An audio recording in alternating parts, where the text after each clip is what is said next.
estudam Machado de Assis, as obras dele sempre aparecem nos vestibulares, no Enem, né? É um escritor bastante conhecido na literatura brasileira. O Machado de Assis era um escritor e ele não tinha muita fé, assim, que ele era meio descrente das pessoas humanas. Né? Ele achava que os seres humanos estavam muito mal acostumados, não estavam desenvolvendo sua bondade natural. Ele era meio pessimista em relação ao ser humano. E ele escreveu muito sobre isso. E ele criou um apólogo, ou seja, uma história fantástica, que se passa entre um novelo de linha de costura, e uma agulha de costura. E a história se passa num tempo do Império, lá no tempo do imperador, dos reis, das rainhas, dos barões, das baronesas, né? Das grandes festas que aconteciam nos palácios. E ele conta a história, um diálogo, uma conversa entre um novelo de linha e uma agulha. É um apólogo, portanto. Era uma vez uma agulha que disse a um novelo de linha: por que está você com esse ar toda cheia de si, toda enrolada, para fingir que vale alguma coisa neste mundo? Aí a linha responde para a agulha: deixe-me, senhora. E a agulha: que a deixe? Que a deixe por quê? Porque lhe digo que está com um ar insuportável. Repito que sim e falarei sempre que me der na cabeça. Aí a linha responde: que cabeça, senhora? A senhora não é alfinete, é agulha. Agulha não tem cabeça. Que lhe importa o meu ar? Cada qual tem o ar que Deus lhe deu. Importe-se com a sua vida e deixa dos outros. E a agulha diz: mas você é orgulhosa. E a linha responde: claro que eu sou. Mas por quê? Pergunta a agulha. Ora, essa é boa. Eu sou orgulhosa porque eu costuro. Então, os vestidos e enfeites de nossa ama, quem é que os costura, senão eu? Você? Esta agora é a melhor. Você que costura? Você ignora que quem costura sou eu e muito eu? Diz a agulha, né? Aí a linha responde: você fura o pano, nada mais. Eu é que vou costurando, prendendo um pedaço no outro, prendendo os babados, os laços, as fitas. Aí a agulha diz: sim, mas que vale isso? Eu é que furo o pano, vou adiante, puxando por você, que vem atrás, obedecendo ao que eu faço e mando. Vocês estão entendendo a história? A agulha dizendo para a linha: eu vou na frente, furando, levando, conduzindo, liderando. Você vem atrás, né? Fazendo o que eu faço e o que eu mando. Aí a linha responde: ora, os batedores também vão adiante do imperador. O que ela quer dizer com isso? Que quando o rei sai do palácio, quem vai na frente são os seguranças, abrindo caminho, os batedores, né? Que vão afastando o povo. E nem por isso eles são mais importantes do que o rei, não é verdade? Aí a linha pergunta para a agulha pergunta para a linha: e você é o imperador, por acaso? E a linha diz: não digo isso, mas a verdade é que você faz um papel subalterno, indo adiante, vai mostrando o caminho, vai fazendo o trabalho obscuro. Eu é que prendo, ligo, junto. E as duas estavam discutindo, uma com a outra, quem era mais importante, né? Será a agulha? Será a linha? Nisso, chegou na casa da baronesa a costureira, né? Pegou a linha, pegou a agulha, enfiou a linha na agulha e saiu costurando o vestido da baronesa. Não tinha máquina de costura nessa época, né, gente? Era tudo costurado na mão. E lá foi a costureira costurando o vestido da baronesa para ela ir numa festa, né? E a linha e a agulha iam andando. A agulha furando, a linha costurando, as duas orgulhosas sem se dirigirem a palavra, zangadas uma com a outra. né? E a agulha virou para a linha e disse: então, senhora linha, ainda teima no que dizia ainda há pouco? Não repara que esta distinta costureira só se importa comigo? Eu é que vou aqui entre os dedos dela, unidinha a eles, furando abaixo e acima? A linha não respondia nada. E andando. Buraco que era aberto pela agulha era logo enchido por ela, silenciosa e ativa, como quem sabe o que faz e não está aí para ouvir palavras loucas. A agulha, vendo que ela não dava resposta, calou-se também e foi andando. E era tudo silêncio na sala de costura. Não se ouvia mais do que o plic, plic, plic, plic da agulha no pano. Caindo o sol, chegando a noite, a costureira dobrou a costura para o dia seguinte. Continuou no dia seguinte, no outro, até que acabou a obra, acabou o vestido. E ficou esperando o baile. Veio a noite do baile. A baronesa vestiu-se. A costureira que a ajudou a vestir-se levava a agulha espetada, roupa, né, para dar algum ponto necessário.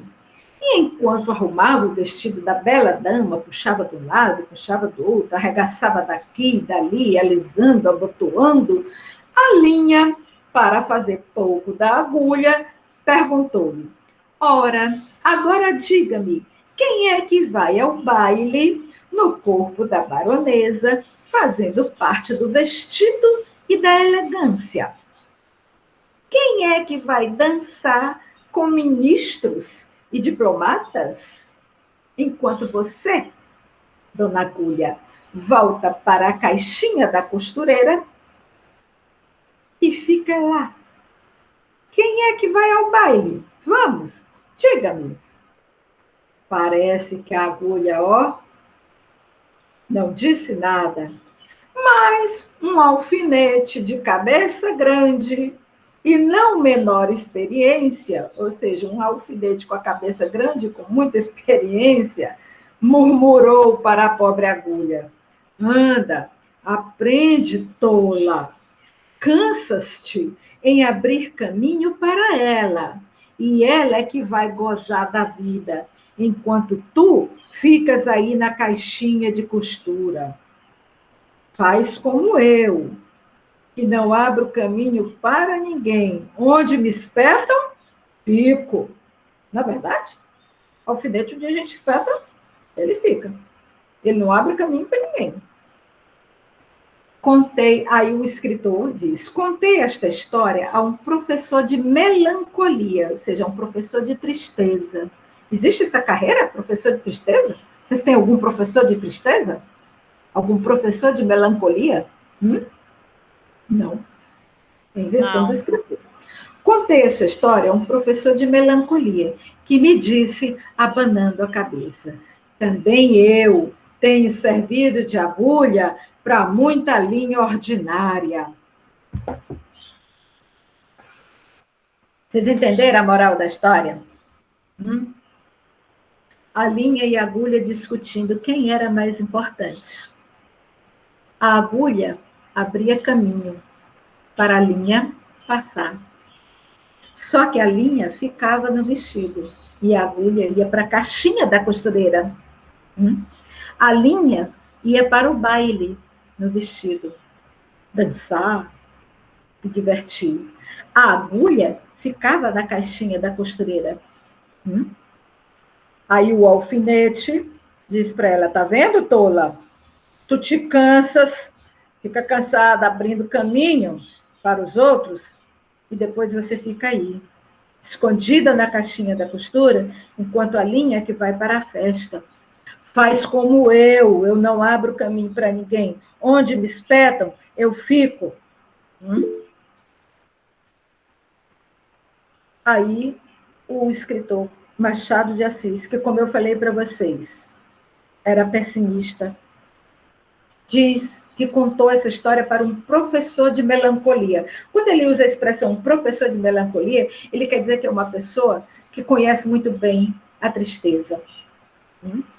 Não é que ele seja um professor, de fato. Às vezes a gente diz assim, nisso aí eu sou professora, né? Ou seja, a gente entende daquilo. É o que ele quer dizer em relação a esse homem triste, que sabe das coisas da vida, né? E o professor diz para ele, eu também já abri caminho para muita linha ordinária. Ou seja, através da agulha e da linha, o Machado de Assis mostra dois tipos de pessoa. A pessoa que abre caminho para os outros e a pessoa que se aproveita. Certo? Olha a intenção do escritor. A agulha personifica aquele tipo de pessoa que vai na frente, abre o caminho, né? Abre a estrada para os outros passarem. Aí vem os que vêm atrás, que aproveitam esse caminho e passam, despreocupadamente, alegremente, sem trabalho, né? E nem se lembram, às vezes, de agradecer para quem lhes abriu o caminho. Às vezes são ingratos. Vocês já ouviram a expressão dizendo assim, fulano já serviu de escada para muita gente? É verdade, já. Não é? Fulano já serviu de escada para muita gente, ou seja, ele abriu o caminho para muitas pessoas. Se a gente for colocar isso em outros contextos, outras situações, isso se adequa a muitas coisas. Por exemplo, a história de Jesus Cristo. Ele morreu para quê? Para nos salvar. Exato, para nos salvar. Ou seja, ele foi na frente, ele se sacrificou, ele enfrentou o maior medo de todos, que é o medo da morte. Para quê? Para abrir o caminho da salvação, não é verdade? Então, é esse tipo de pessoa que o Machado de Assis quer falar. Essa pessoa que abre caminho para os outros, às vezes de forma desinteressada, né? É a agulha. Enquanto tem aqueles que usam as pessoas, né? E não agradecem, são ingratas, às vezes não humilham as pessoas, né? Então, vejam, a parábola, ela também tem, desculpem, o apólogo também tem essa intenção moralizadora de dar uma lição, certo? E como Machado de Assis era um homem um pouco descrente do ser humano, né? Era um homem que conhecia muito bem a alma do ser humano e sabia do que o ser humano é capaz, ele escreveu esse apólogo para exemplificar esses dois tipos de pessoas. Certo? Ok? Depois eu conto outras histórias para vocês. Certo, Marise? Certo, professora. Bem, eu vou terminar. Eu não me lembro, gente, se na aula anterior eu cheguei a contar para vocês a parábola do semeador, cheguei a ler? Sim, a senhora leu. Eu li a parábola Leu, do semeador? Leu. Foi? Então, ótimo. O que é uma parábola? Também é um tipo de narrativa. As parábolas são narrativas, certo? São histórias que Jesus Cristo contou.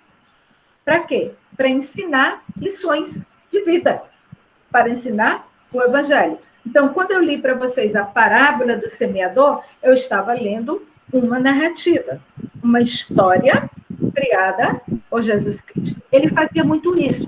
A partir de fatos do cotidiano das pessoas, ele criava exemplos, histórias, para ensinar o Evangelho.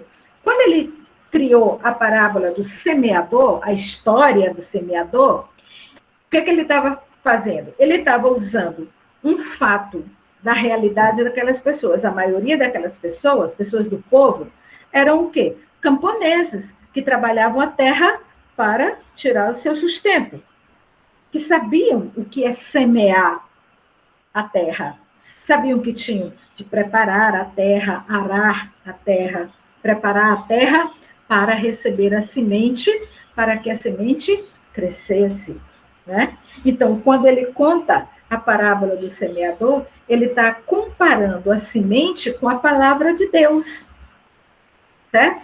Então, ele usa uma coisa que é comum àquelas pessoas ali, que é o ato de semear, que todo mundo ali conhece, que todo mundo ali trabalha com a terra, ele usa isso para mostrar o que é a palavra de Deus. É como a semente, que deve ser colocada, uma boa semente, que deve ficar em bom terreno, né? Bem preparado, para que ela frutifique. Por quê? Se você joga a palavra de Deus em ouvidos que não sabem ouvir, que não querem ouvir, né? Que não querem entender, essa semente não vai dar bons frutos. Não é isso? Como a semente que você joga na pedra, que você joga na terra seca, né? Que você joga entre os espinhos, ela não vai frutificar. Então, a parábola também é uma história que tem uma intenção, a de mostrar uma verdade, a verdade de quem a está contando. Por isso é que Jesus Cristo usou tantas parábolas, né? A parábola do bom pastor, não é? Pastor, de noite, leva as suas ovelhas para o abrigo, aí dá pela falta de uma delas, certo? E o que ele faz? Ele deixa as ovelhas lá no abrigo e volta, enfrentando todos os perigos da noite, né? A escuridão, os abismos, né? Os lobos, as feras, né? Ele volta enfrentando todos os riscos para achar, para recuperar a sua ovelha perdida. Porque ele sabe que se ele abandonar ela lá, ela provavelmente não amanhece viva. Ela será devorada pelas feras, certo? Ela cairá em um abismo, ou ela morrerá de frio, né? Então, ele vai atrás da sua ovelha, apesar de todos os riscos. Com isso, e ele acha essa ovelha e leva de volta para o abrigo, para a segurança do abrigo. Por que Jesus Cristo contou essa parábola? Para mostrar que Deus se preocupa com todos os seus filhos. Ele não considera que só esses aqui é que devem ser salvos, né? Deus se preocupa com todos. Todos são seus filhos e todos devem estar no abrigo da sua palavra. Certo? Estar com ele, com Deus. Então, a parábola é contada com essa intenção, porque ela também tem uma intenção. Certo? Então, veja, nós vimos aqui que narrar é contar uma história que tem personagens. Né? O que são os personagens? Nas fábulas, são os animais. Nos apólogos, são os objetos. Né? Nas parábolas, são as pessoas.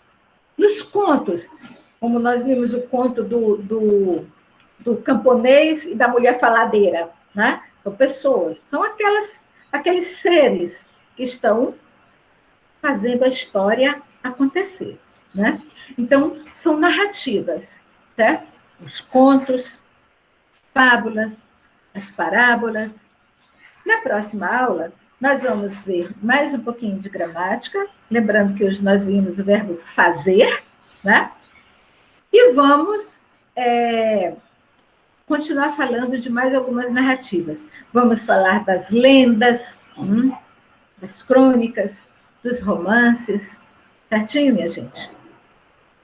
Eu gostaria de ouvir de vocês, se vocês estão acompanhando direitinho, se estão entendendo as nossas aulas, se estão apreciando. O que é que vocês me dizem? Eu não quero elogios, eu quero a verdade. Sim. Professora, os anos anteriores eu não acompanhei as suas aulas porque eram só pela manhã, né, presencial. E eu Vocês não tinha. entenderam o que a Marise falou? Hã? O som está um pouquinho baixo, Marília. Os anos anteriores, eu não acompanhei as suas aulas porque eu trabalhava e era só pela manhã, né? Só as aulas Ok. presenciais. Não dava para eu acompanhar. Agora estou aqui em casa, estou tendo a oportunidade de acompanhar suas aulas, estou gostando, estou entendendo, tirando muitas dúvidas. Para mim está sendo de grande efeito.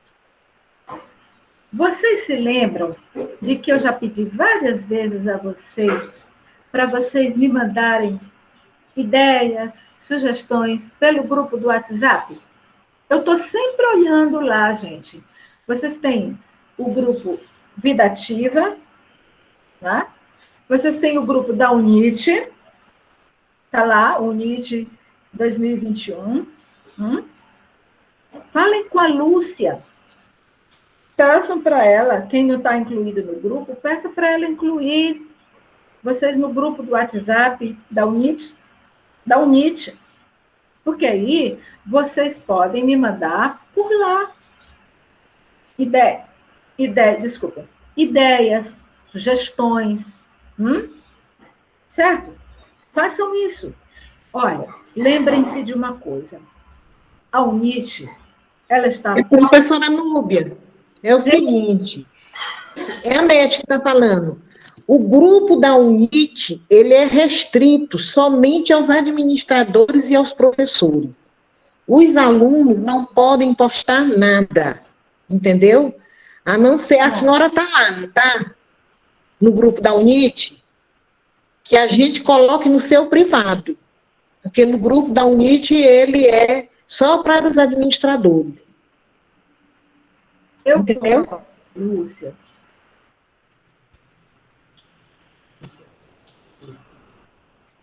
Eu vou falar com a Lúcia para ver como é.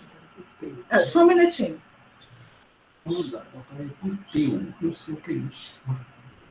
Olha, eu tenho também... Eu vou falar com a Lúcia para ver o que a gente pode fazer em relação a isso. Agora, deixa eu falar uma coisa para vocês.